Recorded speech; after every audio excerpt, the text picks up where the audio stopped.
Modern Love Chennai is an anthology consisting of 6 movies directed by 6 different directors, which is centered around its strong woman characters. The scripts are adapted from the New York Times article. I have to admit that anthologies don't excite me as a feature film would. The few anthologies that I have seen so far could be one reason for that. They have ended up being a mixed bag at best, and this leaves you confused as you can never say as a whole whether you enjoyed it or whether it left you disappointed.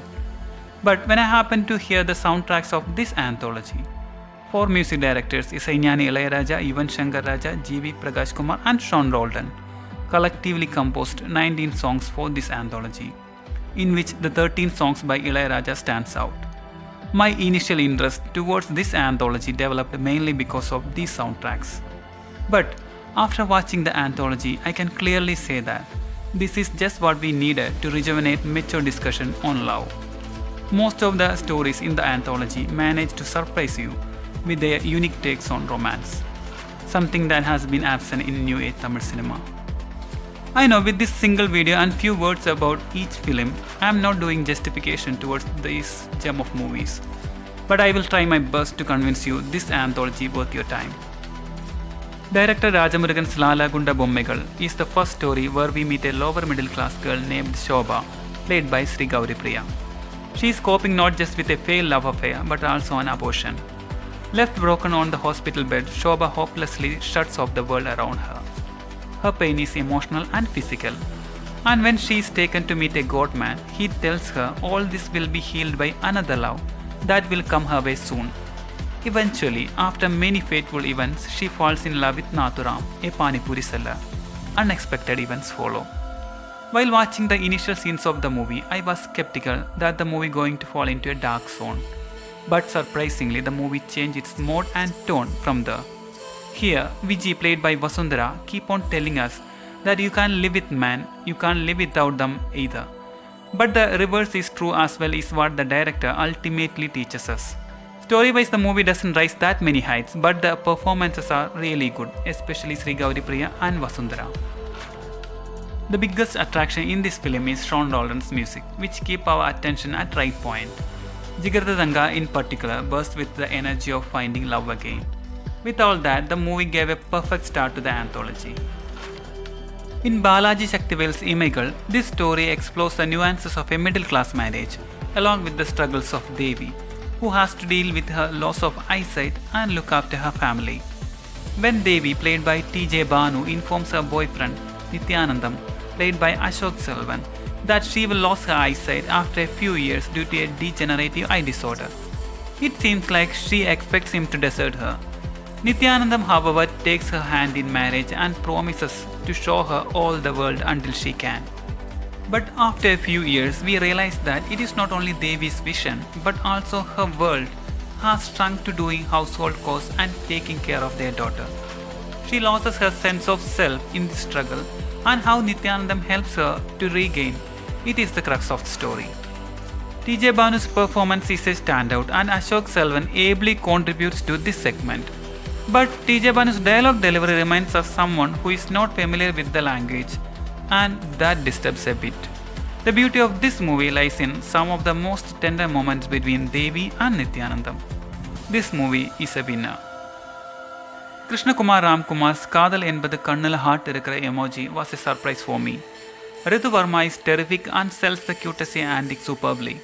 She is one of the main reasons that this movie really works.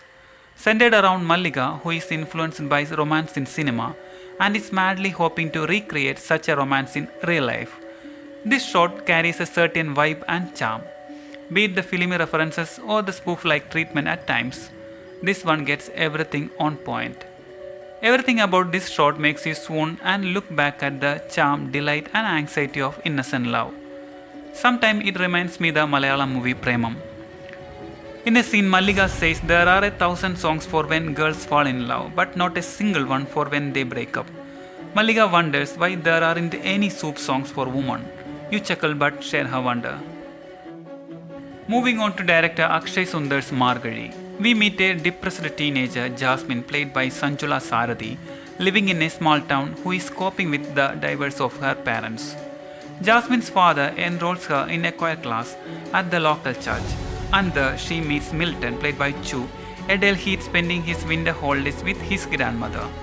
Jasmine's passion for music is what keeps her rooted, and when she meets Milton, she blossoms once again. Margazhi speaks of seasonal love, the love that is temporary and is meant to push you through the harsh winter. With minimal expressions from its fantastic actors, gets overwhelming emotional heft. Ilayaraja here is composing music for a world that celebrates his music. Comes across as the most straightforward movie of the anthology, it is also the shortest. Yet a lot is going on in the film. The brief romance she stumbles upon at the church finally gives her what she wants, to be seen. That's why the end is not devastating but bittersweet. This teenage love story is very moving and tugs at your heartstrings, making you think of your own teenage romance and first love. Sanjula and Chu are perfect as the teenagers in love, and their performances are very underplayed and real. In Bharati Raja's Paravai Kootil Vaazhum Maangal is about a wife's meeting with husband's new lover to discuss how they are going to swap their worlds. Ravi, played by Kishore, a married man, his wife Revati, played by Ramya Nambishan, and Rohini, played by Vijay Lakshmi, a woman Ravi is in love with.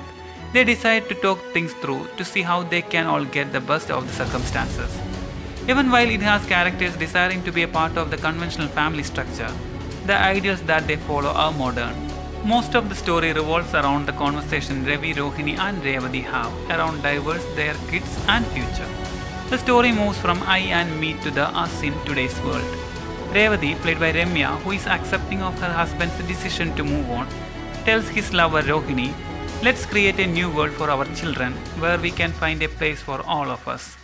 The director explores how you can fall out of love with someone over time and the phenomenon of divorce and relationships in present-day society. The most outstanding story in this series is Ninaivo Oru Paravai, directed by Tyagarajan Kumarraja, starring Vamika Gabbi and PB. As soon as you start watching it, the director cautions you not to adjust the lighting, as some portions have been shot in a darker tone. This truly sets the mood for this hour-length mini-movie from the super deluxe director.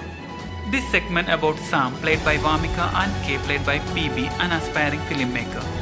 A young couple who discover love through their sexuality and physicality, but eventually go through heartbreak.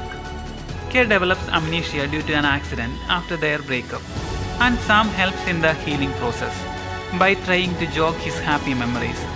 As the story unfolds, it is difficult to distinguish between reality and fantasy, and you are left wondering what is the real memory. Vamika and PB deliver super performances in this segment. It is not a simple love story, it explores the complexity of human relationships and how much we use our thoughts to color and define what we feel or experience. It is a mind-bending segment and may not be everyone's cup of tea. This movie doesn't have a start or an ending. Maybe you can start watching the film from the middle and go back to the beginning, and it would still make sense. One can make whatever they feel is right about Ninaivo Oru Paravai. It could all be in Sam's head, or it is all in Kay's head, or we are just seeing the Kay's first draft, and that is why things are quite messy. Everything could be the right interpretation because it is not about the story. The magic is about the moments Tyagaraja creates.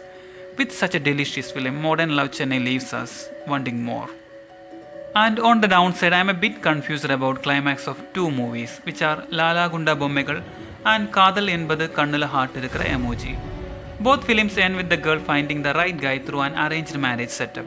That is fine, but in both these films, the girl falls in love with the wrong guy again and again. Finally, leave it to the elders to find a match for them. I am sure both these films are in proposing arranged marriage as a better alternative, but it is also does feel a little odd in a series titled Modern Love. And one more thing, I don't know why they named it as Modern Love Chennai, because the city doesn't have to do anything with any of the stories. Apart from that, Modern Love Chennai shows us the downfalls and yet the impeccable emotions one goes through on the journey of love. The multitude of perspectives offered by all segments of the anthology broadens an ordinary viewer's perspective on love and what it entails. And that's all about the anthology, guys. Do share your opinions in the comment section. If you like the video, give a thumbs up and don't forget to subscribe the channel for more videos. Thank you for watching.